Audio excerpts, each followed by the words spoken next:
Hello everyone, welcome back to my another mini vlog. আজকের mini ব্লগটা একটু আলাদা ধরনের। প্রত্যেকটা ব্লগে বা মিনি ব্লগে তোমরা আমাকেই দেখতে পাও, বা যখন ওয়েস্ট বেঙ্গল যাই তখন বাড়ির সবাইকে দেখতে পাও। আজকে পুনেতে আমরা কিছু ফ্রেন্ডসদের বাড়িতে এসেছি, তো ওদের ওখানে এই মেলাটা বসেছে, তো আমরা মেলা দেখতে এসেছি।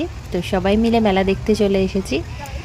এই যে মানে পুনেতে অনেক দিন পর এরকমভাবে মেলা ফেলা দেখা এরকমভাবে হলো, তো ভীষণ মজা হচ্ছিল। সবাই মিলে গেছিলাম আমরা, এই যে সবাই মিলে গেছিলাম। তো এই ব্লগটা ভীষণ ইন্টারেস্টিং আমার মনে হলো তোমাদের লাগতে পারে, তো সেই জন্য তোমাদের সাথে শেয়ার করছি। আর আমারও চ্যানেলে একটা মেমোরি হিসেবে রয়ে যাবে, যেটা আমার সবসময় পুরনো মেমোরিগুলো খুলে খুলে দেখতে ভালো লাগে। তো এটাও কখনো দেখতে ইচ্ছে করলে দেখে নেব। তো আমাদের ওয়েস্ট বেঙ্গলে তো মেলা তো দারুণ হয়, প্রচুর ভিড়, প্রচুর খাওয়া দাওয়া, বাদাম ভাজা, তারপরে জিলিপি, এইসব কিছু।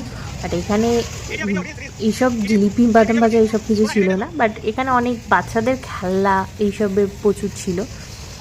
তো সবাই বলছিল যে আমরা একটুখানি নাগরদোল্লা চাপি, বাট নাগরদোল্লা চাপার আমি তো ভীষণ ভয় পাই, সরস্কেও চাপতে দিইনি তার জন্য।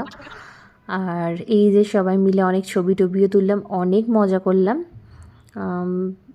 আমাদের ওয়েস্ট বেঙ্গলে তো অনেক মজা করা হয় মেলাতে, কিন্তু পুনেতে এদের এখানে গিয়ে এই মেলাটাতে সবাই মিলে যে এনজয় করলাম, এটাতে খুব ভালো লাগলো। তো আশা করছি আজ এই ব্লগটা তোমাদের ভালো লেগেছে। ভালো লাগলে লাইক, কমেন্ট, শেয়ার, সাবস্ক্রাইব করে দিও। আবার দেখা